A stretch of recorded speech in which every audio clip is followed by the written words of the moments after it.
السلام عليكم ورحمة الله تعالى وبركاته. اللهم صل على محمد وعلى آل محمد وبارك على محمد وعلى آل محمد كما باركت على إبراهيم وعلى آل إبراهيم في العالمين إنك حميد مجيد. Dear brothers and sisters, today in this Ramadan 2019 we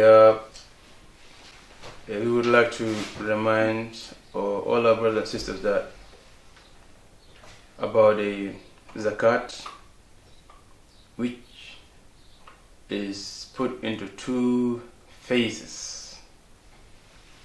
We have two types of zakat which we may mention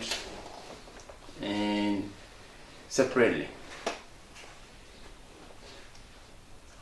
Before we go to zakat, we have to firstly cover the whole 5 pillars. As we know, Islam is being built in a 5 pillars row. If one of them is missing, then your Islam or your faith is incomplete. These pillars are: first, Shahada, Ashhadu an la ilaha illallah wa anna Muhammadan Rasulullah sallallahu alaihi wasallam. As we mentioned, we have already mentioned the first pillar of Islam, first of the 5 pillars, and second pillar is Salat, which is prayer, the 5 subscribed obligatory daily prayers. And the third one, as we can see, is zakat.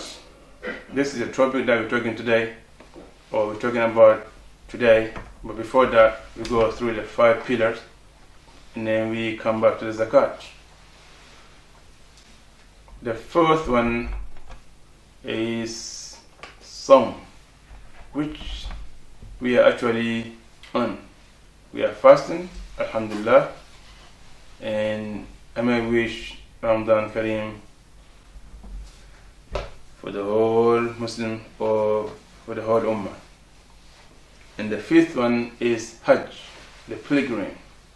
This is the only one that is has exceptional, that if you are not in a position to go for it, then you may be forgiven.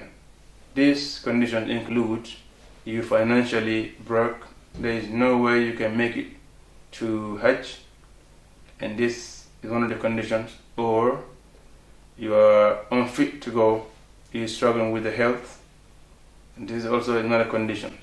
Not because the person is disabled. We have facilities nowadays there in Mecca where somebody who has the facilities welfare provided, which is to help for all Muslims. But we're coming back now to the main topic, which is zakat. The zakat is divided into 2 parts. One of them is the general zakat, which is like when you are a wealthy person, or when you're having something that we can have a counting in each year, that is the obligatory zakat, but not obliged in each person. This is only if you have the asset to be calculated in each year, and there is no limit in a year, and there is no date. It only depends the day that you are calculating your savings. This is different one. The one we're talking about today is zakatul fitr. Zakatul fitr is very specific, and this is generalized to the entire Muslims, regardless man, woman, adult, children, all kind of, in general, it covers all the Muslims. Every single soul in the Islamic Ummah, you are obliged either to give it or the person that is responsible for you to give it for you. It is zakatul fitr, and it has a limit. It's not like the one we spoke about before. This one has a limit. It is to be given at least 3 days before the end of the month. It is to be given also in accordance to what you have to give to the nation of the people you are going to give to. And the amount is generally we give mud. It is equal to 2 kilograms. It is in general. There is another way. In the time of Sahaba, they used to give 3 kilograms. They call it sa, and they also call it mud. But in nowadays, in generally, according to what I see in my knowledge, I can see people giving mud. It is equal probably to 2 kilograms. It has a limit from the less than a week to the end of the month of Ramadan. Mainly 3 days before the end of Ramadan. If you can't do that, you go to 2 days before the end. If you can't do that, 1 day before the end. If you can't do all that, you're not able to do it at least before the Eid of Ramadan, you have to give it. This is so important for all those who are fasting, because if you don't give the zakat, it makes your Ramadan pendant as soon as it is there. Wallahu alam, what's going to happen next if you did not give it at all. This is only the guidance where people have to mention what is have to be mentioned. And there is a hadith about this, what to give or what they used to give in that time. It is narrated by the Ibn Umar. He said, zakat al-fitr, 1 sha date or 1 sa of barley, or for every slave, freeman, young or old.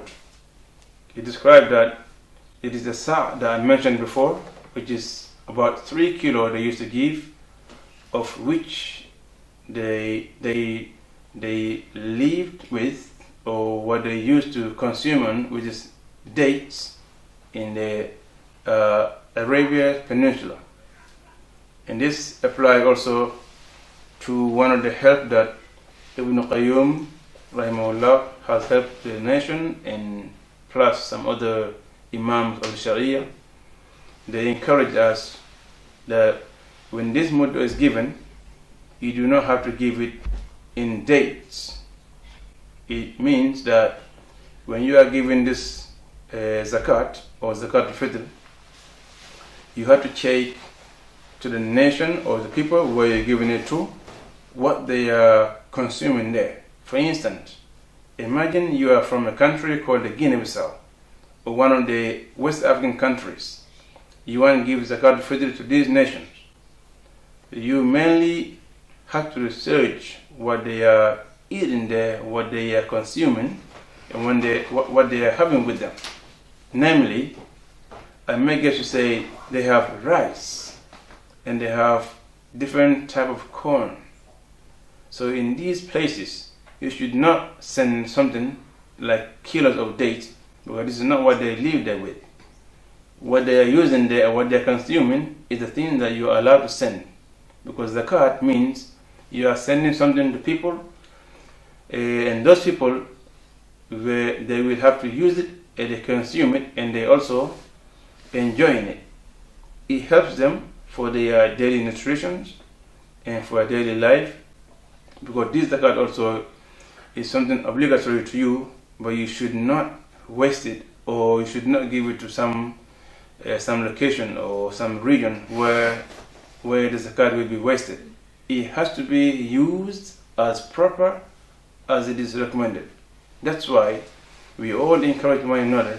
Even though people are giving nowadays money, they can tell you in different locations. Some masjids are giving £5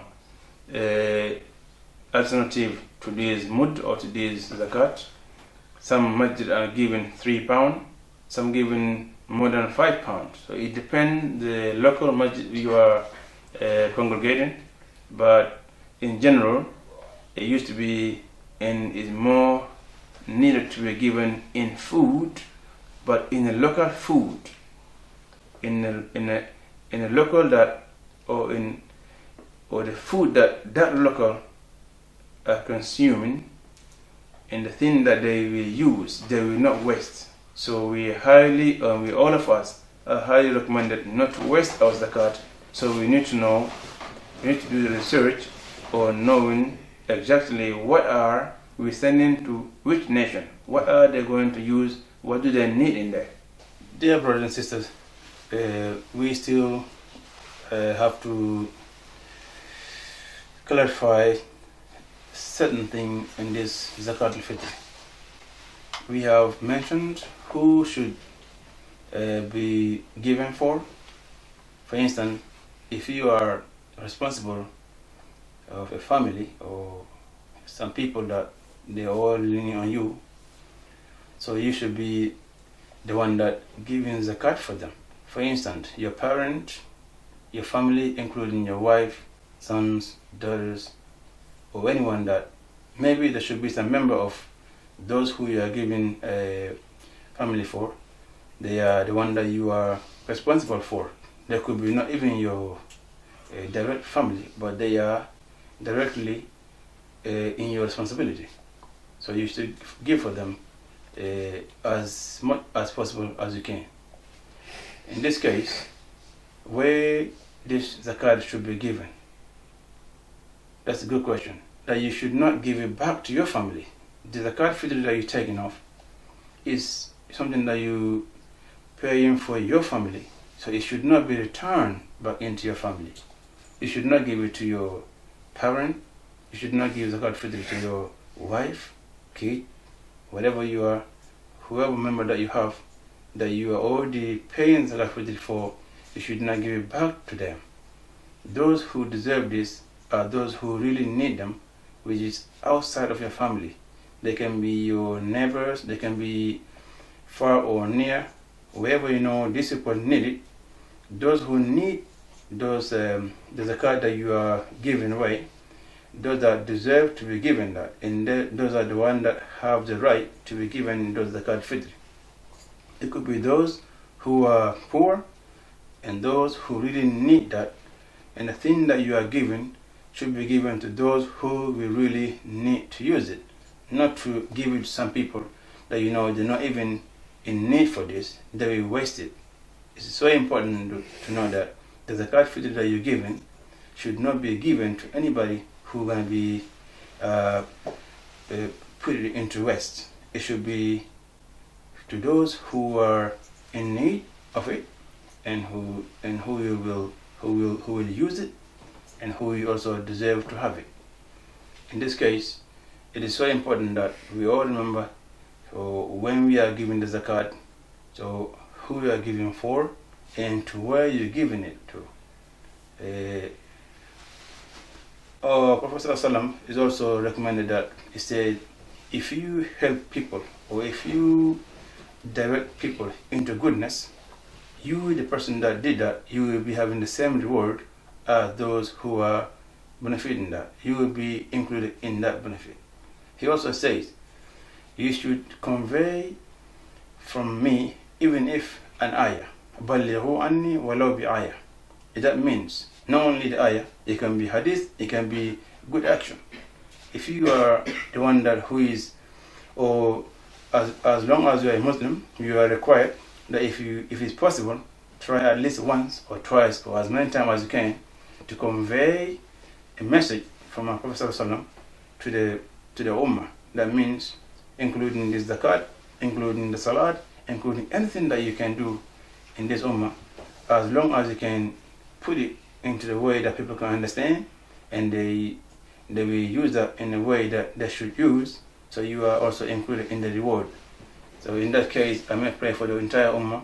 I say Ramadan Kareem, Assalamu alaikum wa rahmatullahi wa barakatuh.